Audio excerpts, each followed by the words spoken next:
We have a saying around here. Oh, yeah? Yeah, no brains, no headache. What you just said is one of the most insanely idiotic things I have ever heard. At no point in your rambling, incoherent response were you even close to anything that could be considered a rational thought. Everyone in this room is now dumber for having listened to it.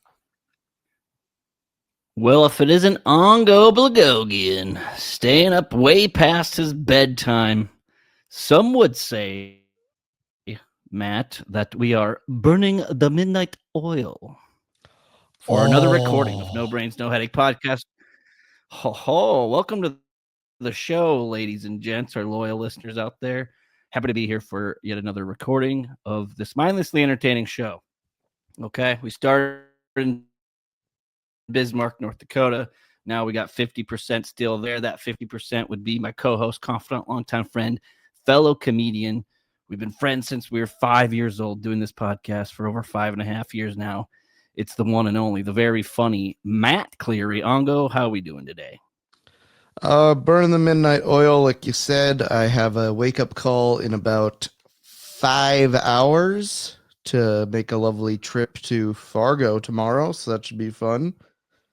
Matt absolutely loves Fargo. And I'm your host today, Jordan Weichel. Happy to be here. Damn glad to do so. Yes, we are recording late on a school night. Nonetheless, the old schedules there's just a little bit of confusion, mainly on my part, of not knowing what my schedule was accurately. So appreciate you being here, Matt. We're off and we're running. Okay. So we got a lot to talk about. We might as well just get into some housekeeping, the portion of the show where we just kind of go over a few things that we need to get off our chest before we really get into the stellar talking points. Matt, what do we have this week for our lovely listeners? I've been cleaning house, just throwing away a ridiculous amount of things. So I have like 5 drawers full of t-shirts. And I threw 75% of my t-shirts away. Like Clippers Nation, gone. My 2017 family vacation t-shirt, also gone. I'm getting rid of everything. And when I was doing that, I found my Grandpa Joe Willy Wonka style pajama. And I've been wearing that for the last 3 hours, and it is mind-numbingly comfortable. Just for the record, I'm not wearing any pants right now. So if you start seeing a little wrist action, I would immediately assume that this is X-rated, and all women and children should probably turn off on YouTube if they're watching their preferred platform or listening. I know audibly it's probably not as sexy, but we'll let you know if something comes up. We'll do a few hand checks throughout the episode. Just need to know where I don't know what to do with my hands kind of thing.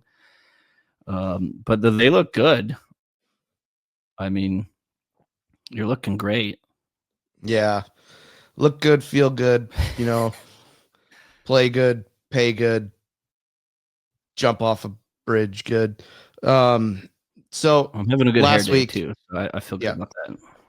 Yeah, last week, Thanksgiving, Wednesday before Thanksgiving, I made the wrong choice. I'm almost 32 years old. I probably could just hang it in the night before. Like the clientele that was out at the bars, when you're 10 years older than most of them, it just doesn't hit the same. And when all your comedian friends say, hey guys, let's wear jumpsuits to open mic, and then no one else does, so that I'm dressed like gay Beetlejuice the whole night. It's tough. And I was at a bar. Yeah, that's hard to recover from, but you got to let them know, who was once in their shoes. No. And I was at a bar, and I was sitting at the end of like the high top bar, and it's just packed. And I like lean over and just knock this girl's entire drink off the bar, but it just lands in a garbage can. So I'm like, wow, that was lucky. And then so I was like, oh shit. Like I was like, hey, I accidentally just bumped your drink off. Do you want me to buy you another one? And what she heard was, hey, can I buy you a drink? And she said, no, I have a boyfriend. And I was like, okay, well, I'm trying to just get you another drink. So then I like casually just kind of like start walking towards the bathroom, and I hear this bitch just go, someone stole my drink. And I was like, motherfucker. And so at this point, I'm pretty pissed off. Like, just like, okay, like I don't want to be here. I open the bathroom door, immediately hit a guy who has his drink in the bathroom, and he just throws it everywhere. And so I'm like, God damn it. I'm wearing this dumbass jumpsuit. And another guy's like, hey, you should buy him a drink. And I was like, why is that? And he's like, because you knocked his drink out of his hand. I was like, I spent all my money on this jumpsuit. And like the guy who I spilt his drink all over him and all over the bathroom just goes, yeah, I can see it. And then just leaves. And I was like, well, dodged a bullet on that one. I thought a group of 22-year-olds were going to throw me into the fucking puke covered stall and let me just wine and dine in there all night long. Well, there's worse situations to be in. So kind of had an awkward situation myself. If you ever want to feel really uncoordinated, take a line dancing class. I did that, and I was doing one a while back, and it was like the beginner phase, you could say. And I was like, okay, this is manageable. And then I went back, and I was about like 5 minutes into like trying to learn this line dance with a bunch of also a lot younger people than I.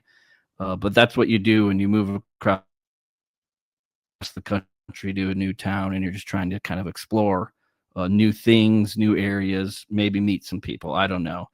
I was like, okay, so they must have, really upped it a little bit. And then the instructor was like, we are in between the beginner and intermediate phase. And that was tough. I also realized that I've been going to the Chandler borrowed bucks this whole time. And that's just a hard pill to swallow. So, you never forget where your roots are. Yeah, line dancing is one of those things. I think I did one class one time, and I was just I was like a baby giraffe out there. Like, there's no rhyme or reason to what I'm doing. But when they ask you, they're like, hey, have you ever line danced for? I'm like, I've seen both the early and late adaptations to the movie Footloose. I think I'm fine. And then you're not fine. Yeah. It's really hard.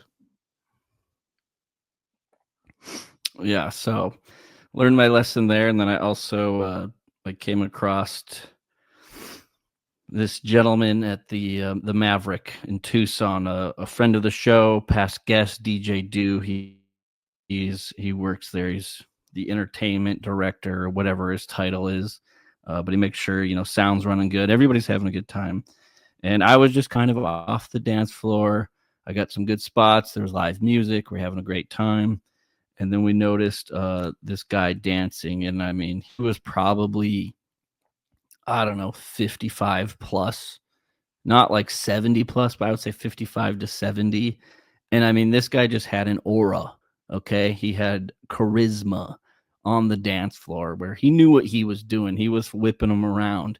Gets to start talking to the people next to us because they were noticing how we were just enamored by this gentleman.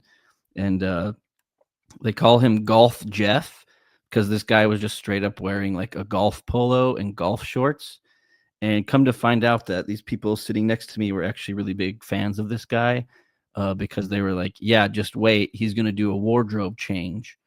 And I shit you not, Golf Jeff at the dance floor in Tucson, Arizona at the Maverick, at least when I saw him, was up to 3 different wardrobe changes.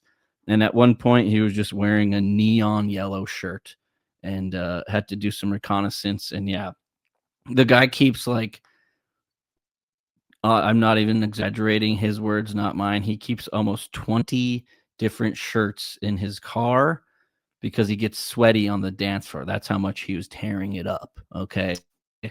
So yeah, shout out to Golf Shirt Jeff or Golf Jeff, whatever the locals refer to him as. Killer dance moves. I mean, the guy knew what he was doing right away. When I first noticed him, I like looked over at my friend and I was like, this guy's really good at dancing. But he was like with a lot younger woman dancing. And we're like, oh, well, maybe that's his daughter. 2 seconds later, he does like this dip move. His hand is all over her ass. He's like, I don't know, like kind of doing like a poor man's motorboat on her chest. And we're like, yeah, no, that is not his daughter. So they take the dancing pretty seriously down here. So we got that going for us. That's all I really learned over the weekend. Hope everybody had a happy Thanksgiving. Now we're on to December. Happy December to everybody out there. It's Christmas season, the holiday for, the biggest holiday of the year. So yeah, I just hope everybody, has a good time getting into, the grind of the NFL season. So we'll talk about that a little bit later. We got Matt and I are such good friends that we both had the same talking point regarding some drama, some buzz in Bismarck. So without further ado, let's get into the episode. That was housekeeping. I present to you No Brains, No Headache podcast, episode 275. Let's get it on. Okay. Let's party. I had a pretty doozy weekend, and a friend of the show was in town, and we decided that he decided that we should go play bingo. And I was like, cool, my once a year playing bingo. And I'm just gonna say it, bar bingo is the most overrated bar game of all time. It takes what's fun I would have to of a agree with bar that. away. It takes the ability to just keep drinking because you have to be watching your card, the ability to talk at all because you have to be watching your card, and the ability for you not to be nuts to butts with everyone in a bar because everyone wants to play bar bingo. Was there a just shooting a wild guess out of a cannon here? I definitely didn't talk to the friend of the show about this, but did he happen to yell bingo during a blackout and had it incorrect? Yeah, so the night goes on. They play like 3 games. First game, I get there. I'm like, To clarify, not blackout drunk, blackout bingo. Just to clarify. Yeah.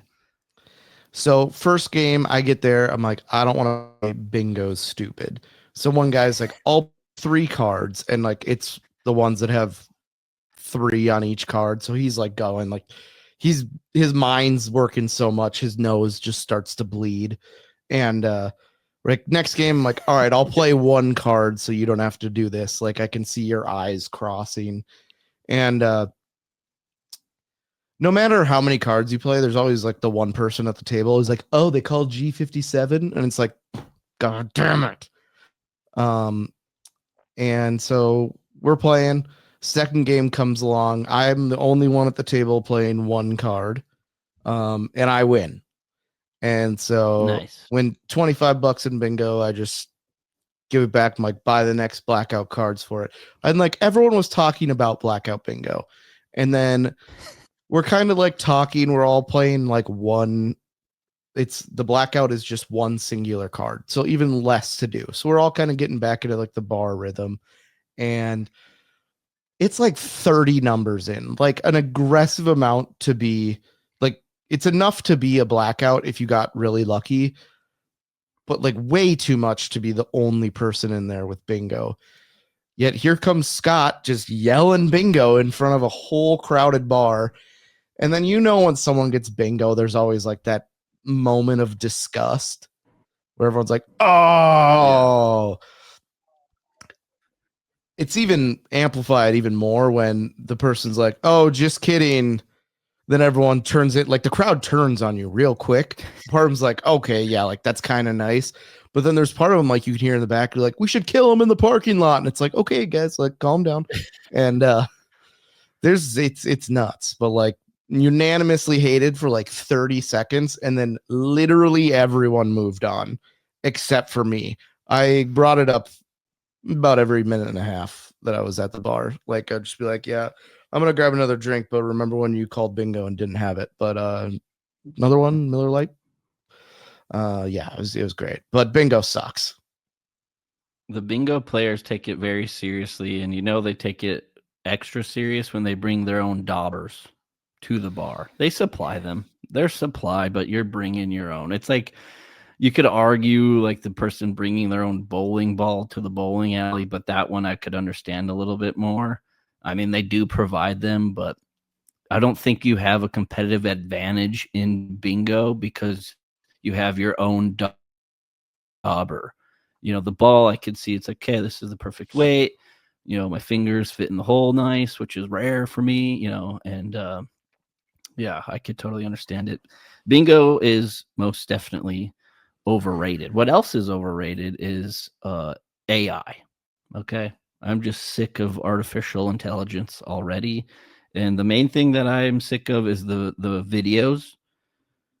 Like, you can just tell very clearly that it's AI. So my question is AI going to simultaneously make us humans dumber while it itself gets smarter? Like, it's kind of a scary thought for the future. Yeah, I mean, it's similar to how the internet did it. I mean, no, everyone was so much smarter, like late 90s, early 2000s, when the internet wasn't fully available. Like the second half of my college career was just finding out ways to cheat online. Yeah. Then now if I Yeah. had AI, it would be a no-brainer. I would use you can write a 5,000 word paper in 30 seconds with AI. That is, as long as you have the right prompts, it will sound and have mistakes that are exactly the same as you. You could make an AI Jordan that goes to college for you at this point. Well, I have a certain group of individuals down here pretty convinced that my name is Michael Jordan Michael. Kind of early phases of that. So what can you do? But I mean, we're talking about AI, the internet, cryptocurrency, the Harlem Shake, the Ice Bucket Challenge. These are harmless when you compare them to AI. And I'm just really concerned about our future. I also just want to bring up and reiterate the fact of how much I hate Alexas, not humans named Alexa. I'm actually quite fond of them. I'm talking about the fucking speaker thing. I had a friend who had an Alexa and I was pretty against it, but they were adamant about it. So I was like, okay, I'll play along. Asked Alexa to like play certain songs, and she was talking back to me. Like it was just a full on, we are going to give you a 3-paragraph explanation for every song that you want to play and not play the song that you requested. So there's that. I'm all for maybe having like Spotify Premium and just a Bluetooth speaker. I feel like that just can handle exactly what you're doing. Like, oh, hey Alexa, how about hey, shut the hell up? Okay, how about that? Yeah, I mean, I just discovered Siri, and I'll have conversations if I get bored or whatnot. But I know, like, I've been messing around about making a theme song for this podcast on like on an AI based platform, but I just can never find like the genre I want, or like there's something that pisses me off about everything. But you can get so good AI generated music that it leads me to believe that no musician in this common age of music is actually writing any music, because they can write an entire song in 2 minutes now. Well, if they're big enough, you're correct. They're probably not writing their own songs. Oh, somebody else is, if not AI. I mean, they're the talent. They have a good voice. They're good stage presence. So yeah, they're the glitz and the glamour. Yeah, like, oh, I'm Lainey Wilson. I wrote my own song. It's like you got drunk on moonshine one day, and we wrote a song about that. Like, I don't want to hear it. Okay. Like Zach Bryan, you play a lot of pool. We get it. You love billiards. I'm actually pretty big on him right now. Surprisingly, there's a few songs that I'm really digging at the moment. But yeah, I don't think anybody is actually writing their stuff. I write my own jokes. I write my own material. I've gotten that question before. Maybe you have as a comedian of, have you used AI to write a joke? And I say, no, that's cheating. That's stupid. The AI doesn't know what's going through my brain. Maybe, I mean, it probably does, but I'm a pretty simple man. I mean, the moment we are done recording, I'm going to fire up some dino nugs, okay? And I'm just a simple man with simple pleasures and wants and needs in life. But AI doesn't know, the context that I'm after, okay? And so therefore, I write my own shit. I'm original, and I hope everybody else out in the entertainment scene tries their best to do the same, because it's just not authentic. I pride myself on being authentic. Well, I want to read you. I just typed into Chat GPT. I said, write me a stand-up comedy joke. And this is word for word what it said. I tried using one of those meditation apps to reduce stress. The app told me, breathe deeply and let go of everything. So I did, and now I'm unemployed. I was expecting, so I did, and I dropped a bunch of shit on the ground, because I was holding it. Yeah. Here's the last joke that I wrote today. This is a good one. It's the worst joke I've ever written. In Cleveland, a raccoon broke into a liquor store, ransacked several shelves, drank a bunch of alcohol, and passed out in the bathroom. Sure, when he does it, they let him go. But when I do it, I'm a felon. B&E, berries and cherries. I actually have a good friend who back in the day got so drunk he just busted into a grocery store, and they just found him in the cracker section just with shredded cheese and crackers all over him. So I mean, in his you defense, want to hold on to friends like that. If I'm locked in a grocery store, you're gonna find me covered in cheese somewhere. There's no ifs, ands, or buts. I'm going to the cheese. Yeah, that's a safe play, and I don't blame you for it. What else do we have for episode 275? All right. Would you rather not have your left hand or both thumbs?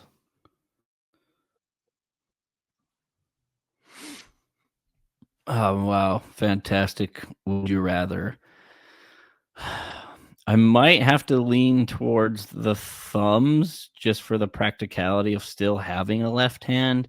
But as I mentioned at the beginning of the show, if you see a little bit of wrist movement, the right one is really all I need. I mean, if I can just get over the fact that I won't be able to cuff certain things as well, we'll be fine.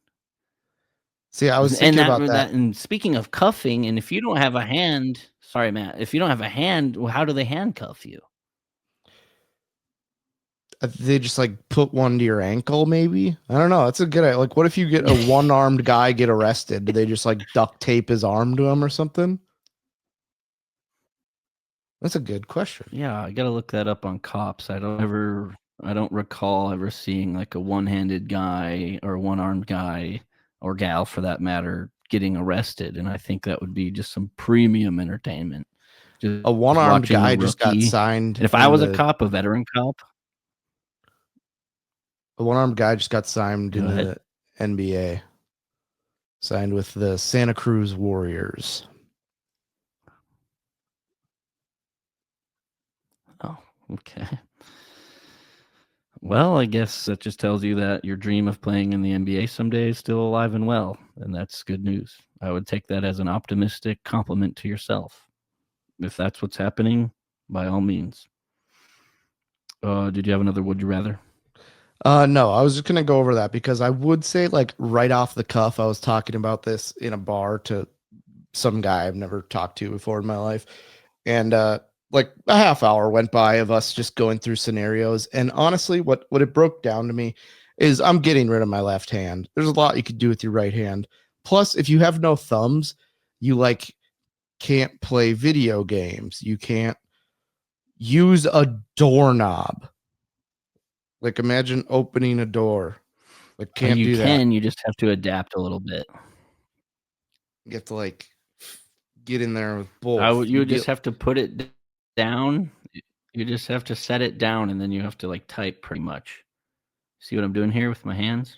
See my thumbs? They're tucked in as if I don't have them right now. This is This is why we want people to go to YouTube so they can see me look like that guy from fucking Scary Movie serving the mashed potatoes. It's like you have spatulas as hands then. You can't open a door. I'm just going to say what everyone else is thinking. I'm more concerned about cranking my hog than I am having my left hand. So well, you know where your thumb. priorities You see what I'm doing here? What if you get a wrist around It's the only there thing that brings me joy anymore.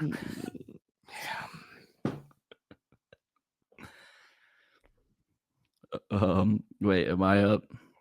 Oh yeah, and this is another one I wrote down. Yeah, Matt, I was wondering. Hypothetically, there's a fist fight, no weapons involved. Who wins? Sam Elliott or Harrison Ford?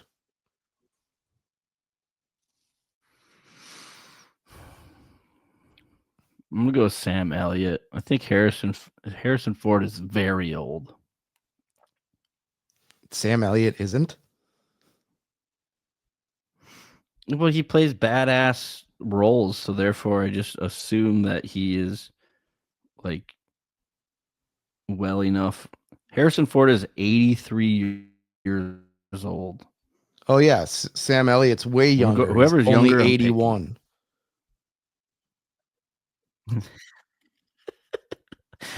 Well, there's my pick. I'm going Sam Elliott. Yeah, he's got youth on his side, so that's good. Are Tom Selleck and Sam Elliott friends? Is the second Google search beyond that? They're longtime friends, for those wondering. We've known each other since the late 1960s.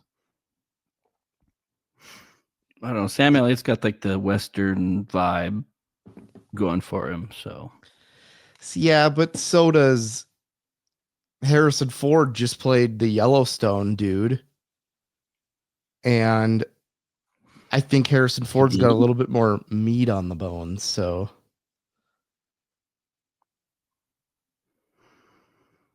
I don't know. I was gonna. Oh yeah, do you want to know an underrated Harrison Ford film? Air Force One. What was it?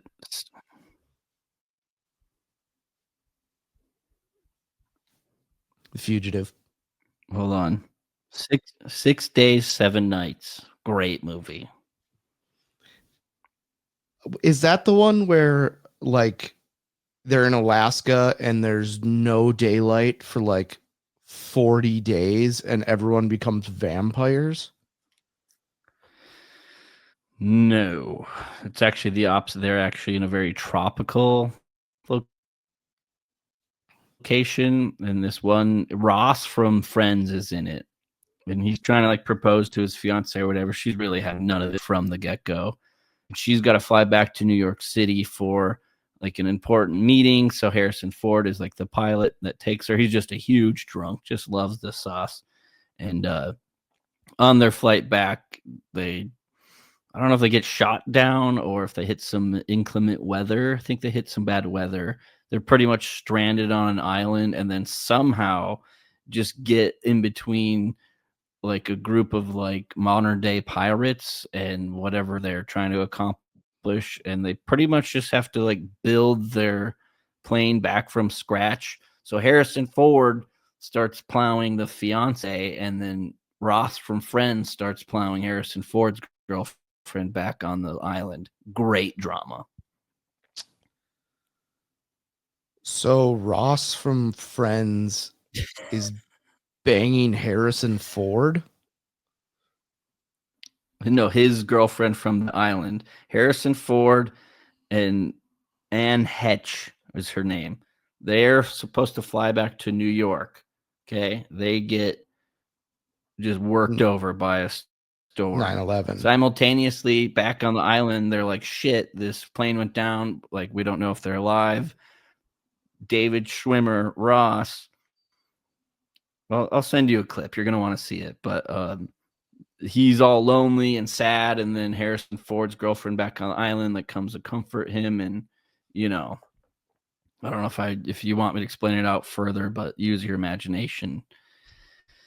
Let's just say Ross from Friends is glad he had a few thumbs that night, if you know what I mean.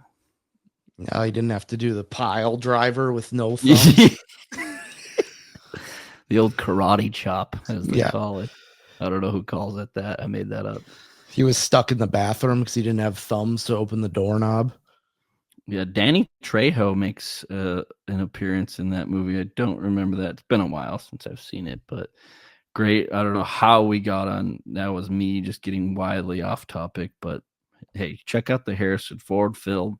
If you trust Matt and I's judgment, especially mine when it comes to movies, 6 Days, 7 Nights. I mean, it's an older one. It's like 90s. You know, Ross was just hotter than a pistol in Hollywood at the time. So he was pretty much getting any role that he wanted. I don't think he was adequate for it. We could have gone with somebody else, but Ross got it. So that's just where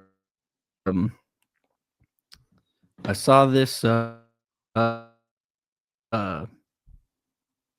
don't know if you want.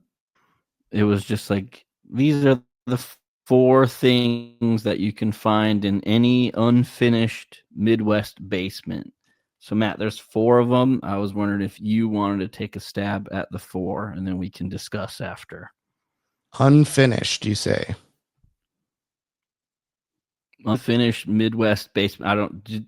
Does the rest of the world not have basements? Because even the other day, I was at my place of employment, which will remain anonymous forever until I quit, whichever comes first. And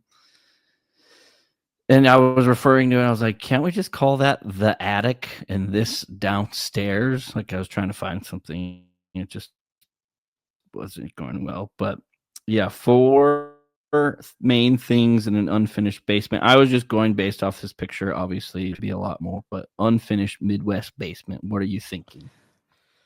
Washer and dryer. No. Kind of close to one of the things though. Me and you find this particular thing in basements really funny.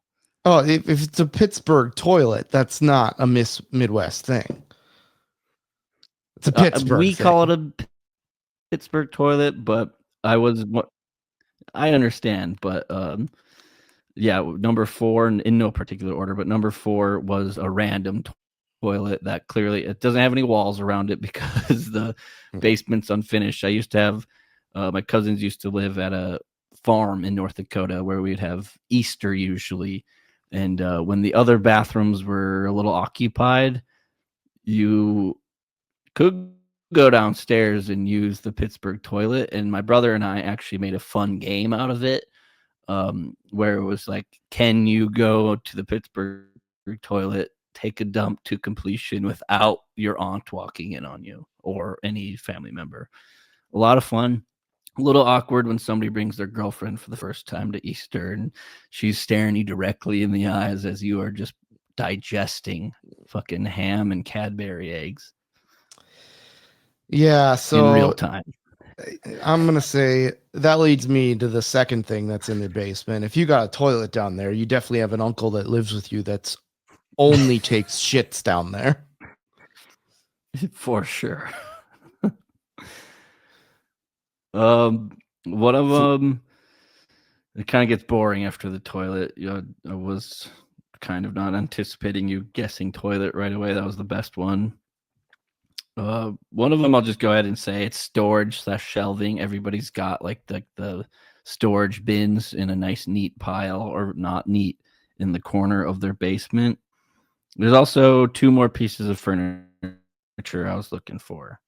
So far we have storage/shelving and then the random toilet. I'll accept futon and old couch, preferably one with like those floral designs and like wood grain showing on the ends. Did you ever have like a grandma that had plastic on her couch? I never knew why that was a thing. Like, yeah, spills and everything, but trying to take a nap on plastic and you're just like, your skin tears off of it. Like if you're stuck on it for more than like 2 seconds. No, thank you. Yeah, or you take one of those naps where you just wake up sweaty and you're just like in your it's just like a puddle of sweat, perspiration. The Were you final taking? one. Go ahead. Oh, I was just gonna say exercise machine, and I was looking for an elliptical. Yeah, I think nowadays you can get like a 6-pack of those on Facebook Marketplace for like $30. Like everyone had one. Another one I was gonna say is treadmills. I feel like treadmills have gone way down, but they're just everywhere. Everyone's like, "Hey, free treadmill." They'll put it up on like Facebook or Craigslist. They're like, "Hey, free treadmill." It's like they're giving it away for free because they don't want to carry it out of their 40 steps going down into their basement where you have to like finagle it through a doorway. And like, yeah, I get why it's free. Also, I can't wait to do this to the next person when I get rid of the treadmill. Yeah, exactly. Well, and I did see a video that kind of went viral over the Thanksgiving weekend, and it was like when you're at your grandparents for Thanksgiving, and there's just like 7 different exercise machines in the basement living room, and everyone was just using one of them. Trying That's to work not a off that real turkey and thing. gravy. No, no, no one does that. I I was thought it going to was say, funny. if anything, everyone throws their coats onto the exercise bikes and shit for Thanksgiving. Yeah, I agree. Or there's like that dedicated bedroom to like put all your coats, and you're just in there taking a nap. Just like, please keep it down. That video came up again of the deep frying a turkey where the dad's like, "Stay inside." He's like, "Get inside right now." Yeah, watching turkey fails, like deep frying a turkey, I just don't think it's worth the headache and just hassle, because it just seems like it's such a precise process that if you don't do it exactly right, like you're gonna have like 4th-degree burns, and like there's gonna be some property damage for sure. It's like, I'll do the trick. All right. First time frying a turkey. Stay inside, please. Stay inside. Stay inside. Right. Get inside right now. Oh my God.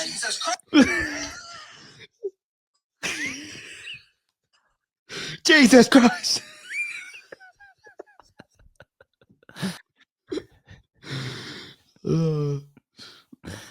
Yeah, dude. I wanted to. There should be a video of like how the rest of that day went for that family, because if he's just that hot about the turkey, and then that just proves my point right now. Like, you're trying to deep fry turkey, have a good time, prepare a nice meal for your family, and it is just like the most painstaking thing that you're doing in this food preparation process. Let me paint this picture for you. So that's the video that goes on before a Netflix documentary about him brutally murdering his entire family. Oh, I love Netflix like murder documentaries that have some home footage. It really sucks you in early. Like that American Murder, how and like it's unfortunate and sad, but like how lucky were those documentarians? Or like, do you think they're just licking their chops when they're like, oh, this poor woman and her 2 kids got murdered? She's running a multi-level marketing scheme and posted everything on the internet. Archive it now. Yeah, I love when they they also like do a deep dive like very much into her, or people do. They're like, "Yeah, I pulled her tax returns. She made negative $26,000 that year." Like, "Oh, no wonder she got killed."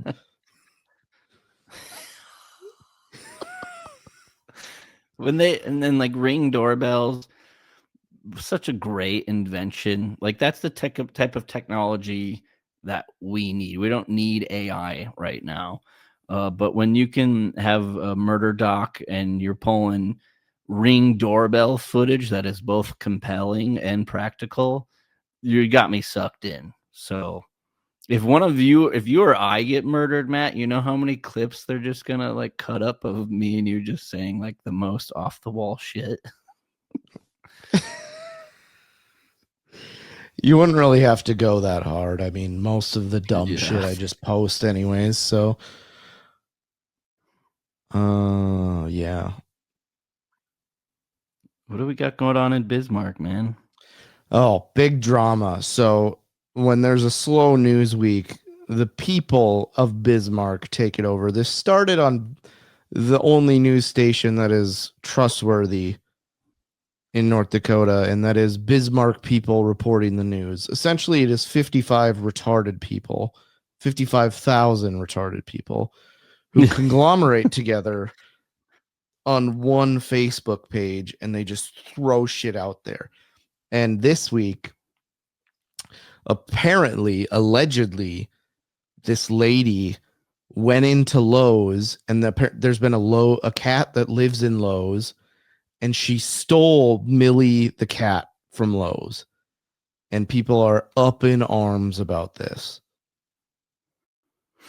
Yes, Matt, I saw the same exact thing, and I actually myself, I blocked Bismarck people reporting news, BPRN for short, because it just, I was trying to get a hold of my anger at the time, and I was like, this isn't helping, so I blocked Bismarck people reporting news. And I know obviously I have a bunch of Facebook friends and family from Bismarck and North Dakota for that matter, but Bismarck Community Buzz came onto my timeline, so it was a whole nother page as well as where I saw it. And yeah, somebody's just up in arms about this stray cat, and like they were like borderline just death threats. And it was like, if you have Millie the cat, you return her now and we won't press any charges. And they're just like so upset because from what I understand is the employees of Lowe's, and I don't know if Lowe's has regulars or what the deal is, but there was a stray cat. And really, let's point the finger back on them. If you love this cat so much, why didn't you take it home and like give it a nice home and like a warm home to be in? Especially, I know you guys have been getting dumped with snow, the temperature's dropping, like we are full on.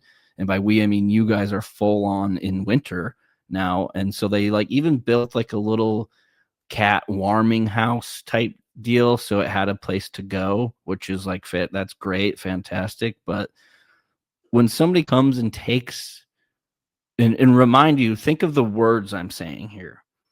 When somebody comes and takes a stray cat, that's fair game in my eyes. Yeah, that's fair. I get it. Like, there's arguments from both sides, but then apparently the plot thickens deeper. Because if you go big in on BPRN, another post came up that this lady apparently has been stealing pets around town, and the allegations just go so deep. They're like, she has upwards of 40 stolen pets at her house, and part of me thinks that this poor lady has never taken a single pet, because I did see she commented on one of them. She's like, I'm not involved in any of this. I don't know how my name got put into it. So like, part of me thinks that this could be just really dumb, and part of me thinks that's right, because the last thing that was posted on a news page was any suggestions on who I should go to for my 4-year-old boy. He has a lot of rashes. The doctor, any doctor would probably be better than the fucking Facebook BPRN doctors. I mean, this is the worst part about it is it got 73 comments. Like, there's 73 different people that are engaged in this 4-year-old's rashes. Yikes. Yeah, that's tough. But the community of Bismarck is devastated by this. So if you have any information on Millie the cat, we don't want it, but I mean, do with it what you will. Okay. You thought I was going to lend a helping hand there a moment ago when I started that statement, but no, we're not. Matt and I want to stay out of this as much as we can. We want to, this is called No Brains, No Headache reporting news right now. That's what we're doing. Okay. So if you want to start a podcast, if you want to like build your platform and talk about the stray cat, population in Bismarck, specifically Northwest Bismarck, close to the Lowe's Home Improvement, then go right ahead. That would be a very niche podcast. Your listeners are going to be thoroughly engaged, and you can go on BPRN, post your podcast on there, and people are just going to love it. And you're probably you'll go viral. So there's that. But I hope the best for Millie the cat. The fact that the stray cat has a name, they named the cat, Matt. They named it. They gave it food. They gave it a shelter at Lowe's. It was like, I kind of feel bad for this cat, but I don't feel bad enough to like take it home or like go out of my way to find a place for it. But the moment somebody comes by, then we have allegations against this poor woman. Apparently, you imagine waking up that day and you're stressed about just other life things, and all of a sudden your name is just being slandered on Bismarck, North Dakota Facebook page, and you have nothing to do with it. Like, I don't know if I can handle that, to be honest. Yeah, there's a lot of people that started out with like, this is not news, and what channel on the radio plays Christmas songs? And it's like, I don't know. Spotify? Somebody asked that. Yeah.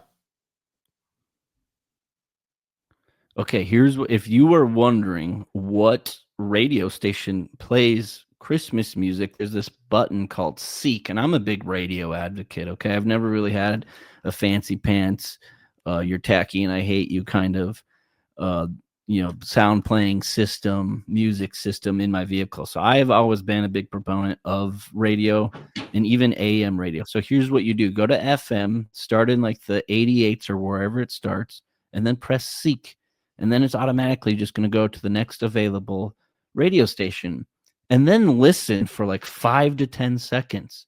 And if it doesn't have Christmas music, go to the next one and then the next one until you find what radio station has fucking Christmas music on it. Excuse my language.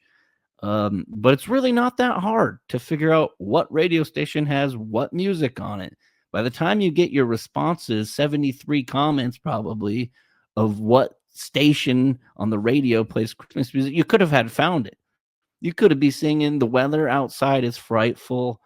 You know what? And I'm not even going to finish it. What are you laughing at? Someone posted today and just said, "Hi, does anyone have a ladder I can use?"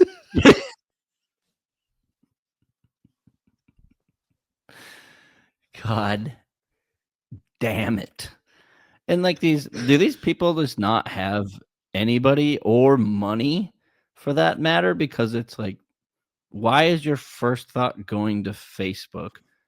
So if you can't text anyone and you need a ladder that bad, Lowe's Home Improvement will probably sell you one and send you home with the stray cat while you're at it.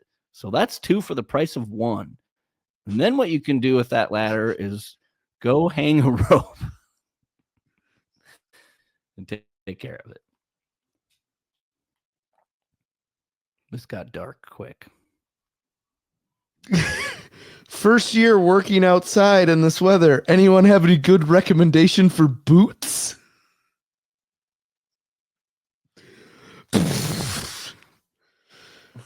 You know who has a good recommendation for boots? A shoe salesman at a shoe store. That's who's going to help you with boots. There's no concept to this one. It just says, my heat in my apartment stopped working today.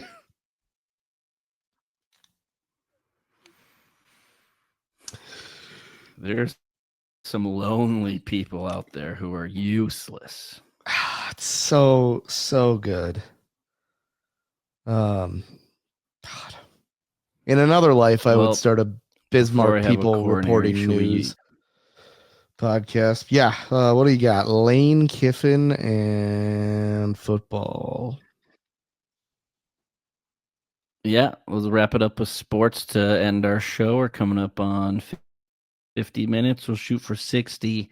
Lane Kiffin, former coach of Ole Miss, USC, the Raiders, Tennessee, for most recently Ole Miss, has accepted a job at LSU.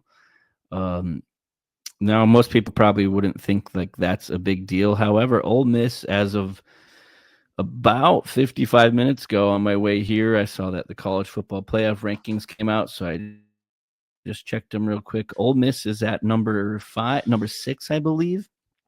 So that's kind of a big deal. Lane Kiffin accepted this job at LSU. Ole Miss said, "Thank you for your service, but get the fuck out of our building now." And did you just see that picture of his clothing rack just out on the curb? Yeah, that was funny because there was I was reading an article about the exodus of staff, and he pretty much took like the strength and conditioning coach and every member of the offensive coaching staff. And then Ole Miss was like, "Good, you can have them," but then they're like, "Oh shit, we don't know who's going to call plays." So they called the old offensive coordinator. He's like, "Hey, I know you just got on a private jet to Baton Rouge, but can you fly back here and coach for the playoffs?" And he's like, "I guess so." So then their offensive coordinator's heading back to Oxford, Mississippi. And it's also Charlie Weiss Jr., former coach of Notre Dame, Charlie Weiss, fat as shit, his less fat son. Well, I will say that's probably a good move on his part, because if he's really anxious or just really wanting to succeed and eventually get a head coaching job himself, this would be a great position to be in. Imagine if Ole Miss rallies, and that's kind of what the sports world is like kind of looking for now. Because if Ole Miss rallies, if you're the interim head coach, former offensive coordinator, you're filling in, and in the college football playoff, what will they have to win? 4 games, since they are the lower. If they're not they don't have a bye, they'll have to win 4, correct? Yep. If you rattle off 4 wins as the interim head coach, former offensive coordinator, that's pretty good for the resume. But then it also kind of like Ole Miss kind of puts themselves in a weird situation, because then it's like if that were to happen, let's just say Ole Miss rattles off 4 wins, they go on to win the national championship without Lane Kiffin in the building. As Ole Miss, you almost have to be like, "Hey, you're our new head coach. Like, will you accept the position?" And we started the show talking about some awkward situations. Like, this is the ultimate awkward situation right now, because what if he just wins the national championship and then doesn't accept the position, and Ole Miss is just like, I don't know.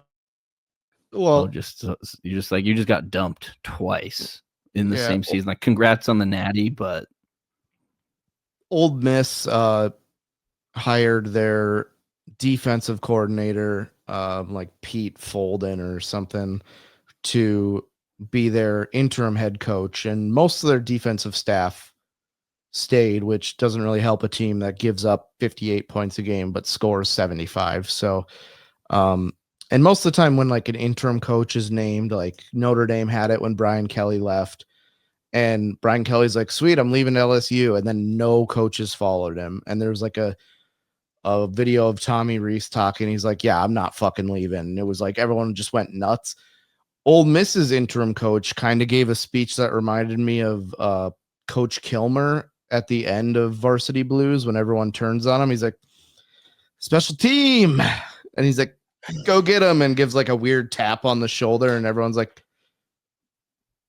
"Yeah," like, and usually guys go nuts and like tackle him. There was dudes leaving the room like as this guy was talking. Like, Ole Miss is gonna lose by 1,000,000 points to whoever they play. well, maybe he can do the play call. I write hook and ladder, and then whoever commented on that Facebook post of needing a ladder, they could hire that person to call some plays as well. So it's a big ladder podcast that we've turned into in the last 10 minutes. So you never know what's going to happen on No Brains, No Headache. I could argue the biggest ladder podcast in the country. Yeah. So, some are saying that, but Lane Kiffin off to LSU, kind of just a weird situation. I kind of became a little bit of a Lane Kiffin fan myself. I liked what he was doing at Ole Miss, and just kind of like brought some resurgence to that program. I mean, they've been playing well the last couple of years. They're hitting double digit wins, so that's cool.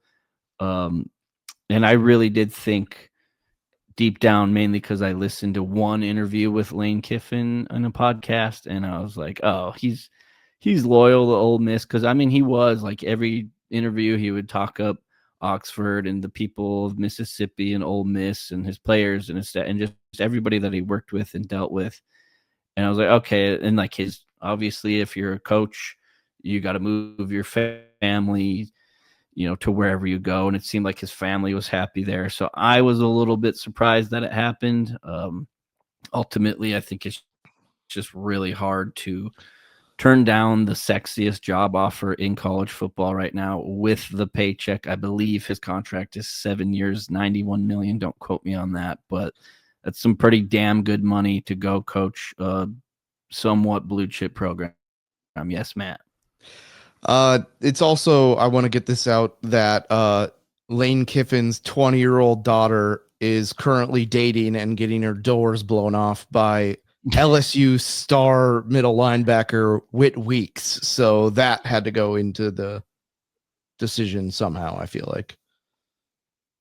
Whit Weeks is just walking on sunshine right now. He's like, I got the coach's daughter. He came here pretty much because of me, vicariously through his daughter that I'm assuming he is intercoursing a lot.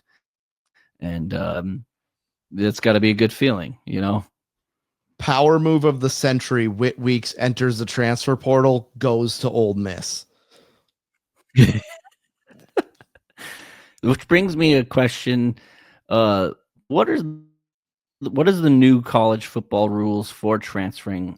They change them every year. Would he be allowed to play right away since it's the same conference, or does he still have to wait a year before he could play for Ole Miss if that were to happen? He can play immediately. There's no rules against that. You just can't play in the same year. Sports calendar year. So Yeah. like this season. Yeah, there's a lot of like, and it's weird that a coach leaving right before the playoff, because there's always like 9 to 15 guys that follow him to wherever he goes, but those guys, I don't know. There's been rumblings that these guys are just going to leave Ole Miss like in the middle of a playoff run and go to LSU with him, but I can't imagine they do that. But like when LSU or Ole Miss loses by 250 points in round 1 of the college football playoff, I feel like within 30 seconds of that game ending, there's going to be 10 players on a bus to Baton Rouge. Oh no, Lane's gonna send a PJ for them for sure. I mean, I would be like, here, coach, if you want me to come to Baton Rouge, send the jet, okay, and have some drinks ready to go on there, because we're just gonna suck for LSU for a couple of years. I don't. It's gonna be interesting. The reason I want to talk about it is because I thought it was just a very unique move in the sports world, college football to be specific. And it's the same conference. Ole Miss is playing well. They're into the playoff now. And it's just the timing of it all is very weird. It's very awkward. Lane Kiffin chasing the money. He's down in Baton Rouge now. So I guess we'll have to keep an eye on that. And the storyline is going to keep developing until pretty much the season's over for everyone, like beyond the national championship. So regardless of who makes it. So really interesting stuff, but we will end on professional football. Do you want the good or the bad first? Good. All right. Matt's beloved Carolina Panthers. Also, I'm going to also take credit for this. Last show, I'm pretty sure I stated on the podcast that I will be jumping ship to the Carolina Panthers. They're coming off a loss the week prior. Then they had the Rams in town. Matt Stafford, front runner for MVP at the time. The Rams were 9-2, playing really good football. The Rams go to Carolina and end up losing a really good game. The Panthers pull off the victory 31-28. They kind of beat up Matt Stafford. I did see a play where Matt Stafford fumbled. Was that towards the end of the game? So they were in field goal range to tie it up, or do I have that incorrect? I don't really know. I know that they scored. Ted McMillan scored, and then, but the Carolina Panthers to me are like a crazy hot chick. Like 1 week they'll look so good, the next week they'll stab you with a fork. The next week they'll I get believe there's a fake term for cans. that, and it's called bipolar. Yeah, I mean, and the Carolina Panthers are like 2 games out of a playoff, so like their chances of making the playoff are like less than 10%. So it kind of sucks that like they just lose these bullshit games when they could just be doing well, but like they're a good team. They're not a great team because they can't win the ones they should.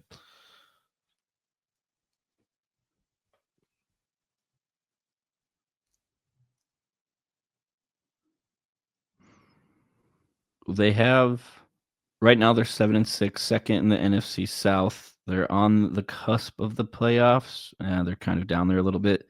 However, hold on, I just had it pulled up. Where the fuck did it go? They go at Saints, okay? Then they have Buccaneers. Let me find it. Sorry. At Saints, Buccaneers at home, Seahawks at home, at Buccaneers.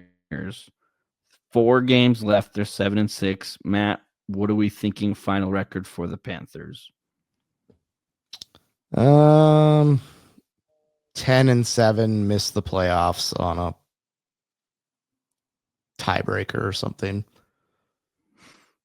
Well, I'll tell you what, I will be watching because my beloved football team, the Minnesota Vikings, have now gone 8 quarters without throwing, running, returning anything for a touchdown. So that's tough. They get their doors blown off by the Seattle Seahawks last week. Yes, I will admit it when I'm wrong because I am a man of my word. And when my word is wrong, I will admit that I was wrong. I predicted the Vikings would upset the Seahawks and make Sam Darnold look bad. However, half of that prediction wasn't too bad. Sam Darnold's final stat line, 14 of 26, 128 yards, 0 touchdowns, 0 interceptions. He was sacked 4 times. And then he did lose a fumble as well. So my prediction was like half right. I mean, Sam Darnold didn't really play well, but Max Brosmer apparently is colorblind because he threw the only touchdown of the game. It was to the wrong team, but he did throw the only touchdown of the game. The Vikings are 4-8. Rest of the season looks like Commanders at home, at Cowboys, at Giants, Lions, Packers at home. If somehow the Vikings rattle off 5 wins in a row, it's very unlikely. That would be cool, but I don't see them making the playoffs, thus making their draft position a lot worse. There's not a whole lot of answers and a ton of questions at the quarterback position, and it's just classic Vikings fashion to lose that way. It was embarrassing. The shutout for the first time since 2007. Haven't scored a touchdown in 8 quarters.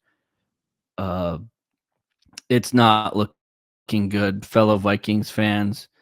I kind of just like, there was a couple that I was talking to today, and I just looked at them, and I was just like, and we just stared at each other, just locked eye contact for a while, and then it was just like, yeah, we're fucked. Like, it's just so embarrassing.